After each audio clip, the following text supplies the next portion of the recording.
Let us commence. We're going to talk cricket World Cup now with the man in the know.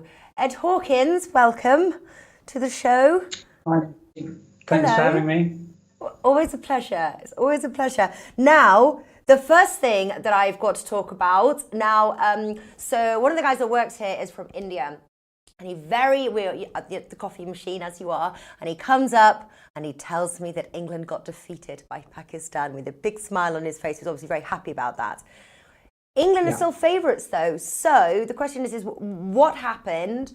Does that sort of spell bad things for their chances to win? And what can they look to learn from it?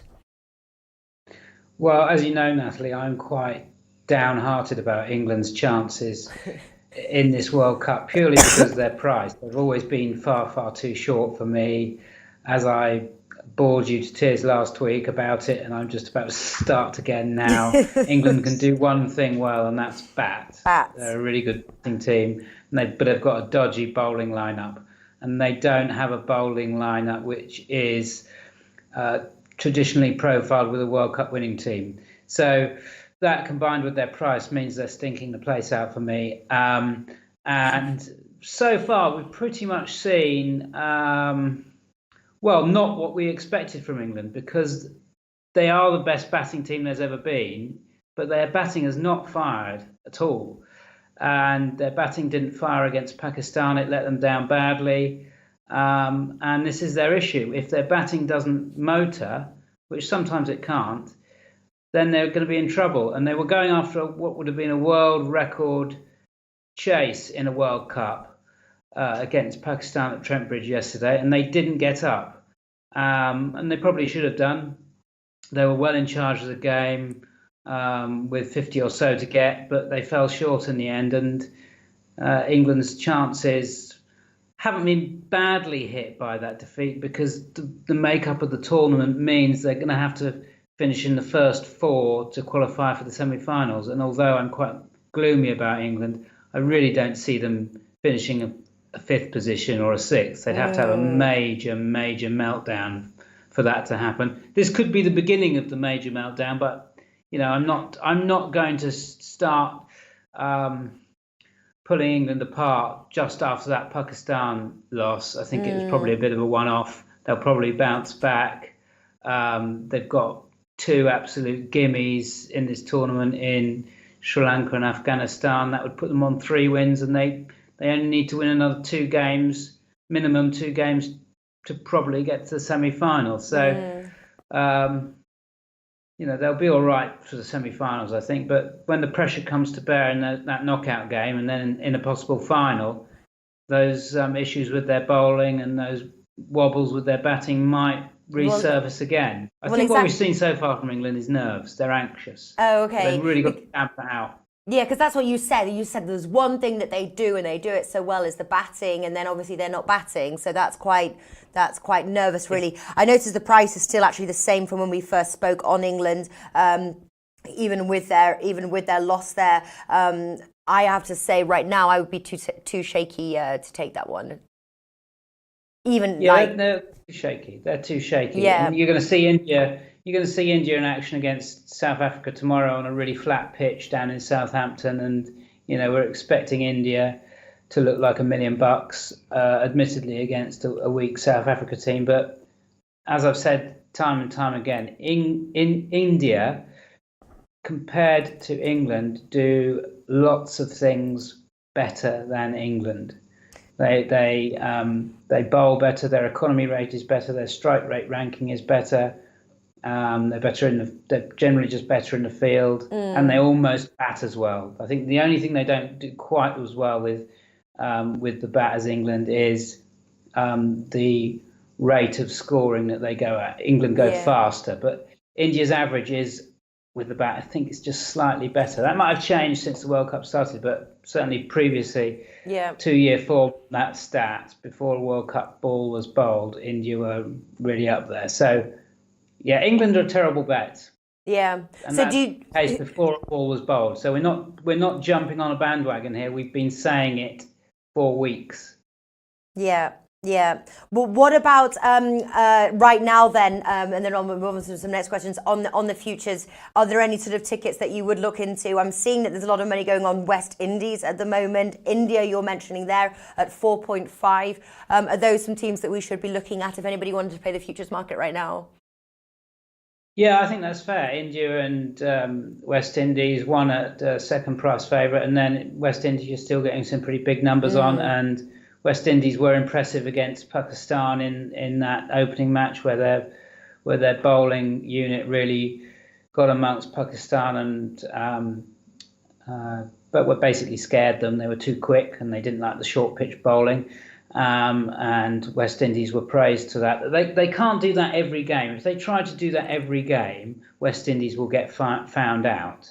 And their game coming up against Australia on Thursday, I believe, will get a really good idea of what West Indies are capable of. If they try to do that against Australia, they'll come unstuck. They need to be much smarter. They need to mix up their lengths, change variations, slower balls, what have you, and do things much more smarter than just bowling short balls. That's not going to work against Australia. So really impressed with West Indies, what they did in that game against Pakistan. I'm really impressed with their batting.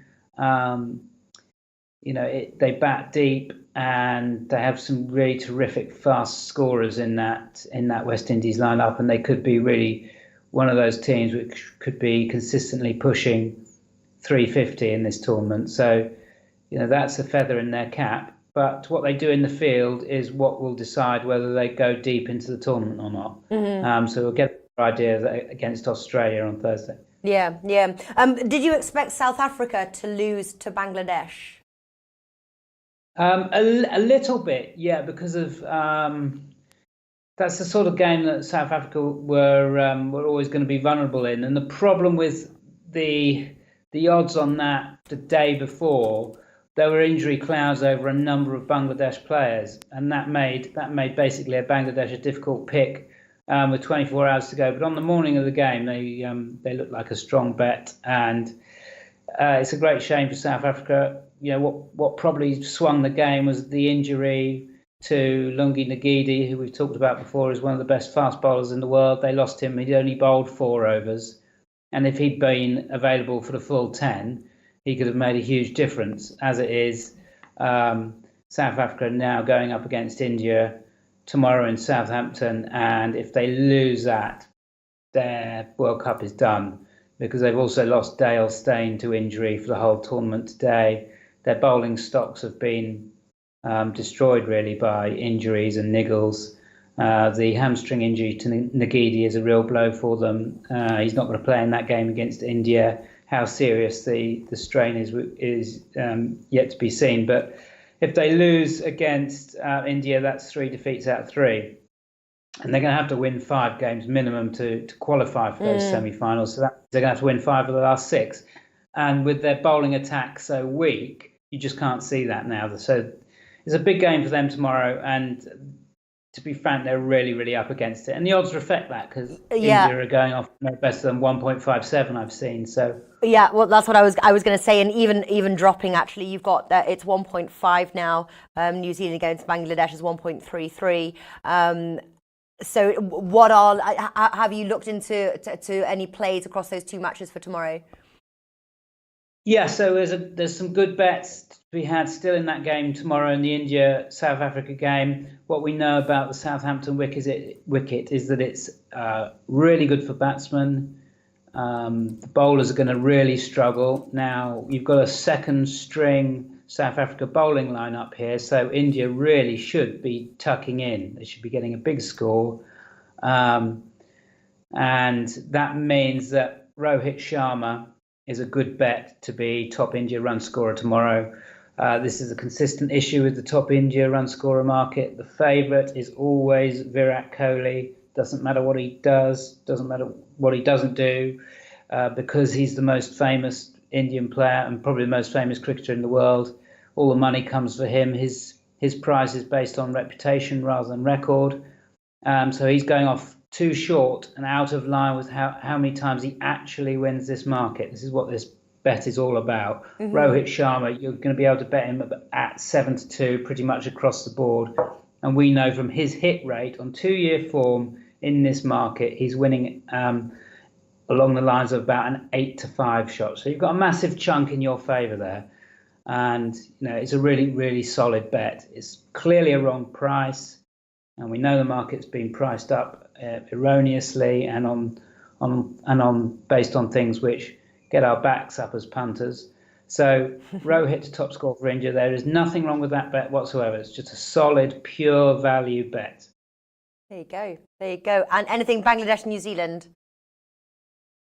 It's a bit of a tricky game because the New Zealand bowling attack is so strong, and we had this issue with this against the Sri Lankans, who just couldn't live with the New Zealand pace attack. We really, really hope Bangladesh can stick around if they're going to bat first and give us some runs on the board, so that we can bet Ross Taylor at about 4-1. Very, very similar situation with the Ross Taylor bet to the Rohit Sharma bet. He should be shorter than 4-1 on his hit rate over the last 2 years, and he's the only New Zealand batsman who is the wrong price.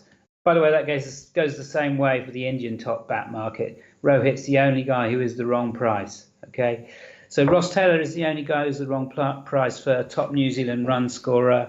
Going to get 4-1 on him. So we need Bangladesh to get some decent runs on the board for that bet to work for us. Against the Sri Lankans, it didn't work because they just got blown away with a really low score, and the two opening batsmen for New Zealand were just able to knock those runs off, and Taylor didn't even get in. So if Bangladesh bat first, let's get some runs on the board for them. But if New Zealand bat first, we'll also like the Bangladesh bowlers to nip out a couple of wickets really early on, so Taylor gets the most opportunity. But as I said, he is 4-1, and he should be shorter on how many times he actually wins in this market. And the Bangladesh bowling is pretty good, actually.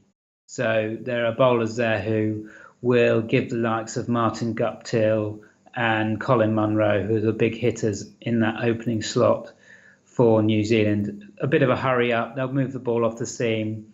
So I think Ross Taylor is a good bet at 4-1.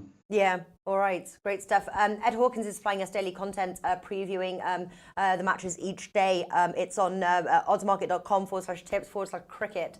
I will put the link in the description box of the clip of this cricket video. So make sure just bookmark it and head in every day to check it out. Final question I do have to ask is non-cricket related here. I can see I can see more than the audience can see. Your picture wall, I have to say, because I have a picture wall and it does not look as good as that picture wall. How did you get it? So mine looks like I threw them, and actually it took a long time to try and place them, and they didn't place any well. Do you have a tip for how I can get my picture wall to look like your picture wall? Yeah, you can ask my wife to do it for you. Oh, really? Well, actually, my husband, me and my husband did it as a team, but it just looks awful. My mum was like, you should take this down. It really doesn't look very good. But we like the photos in it, so we keep it up. All right.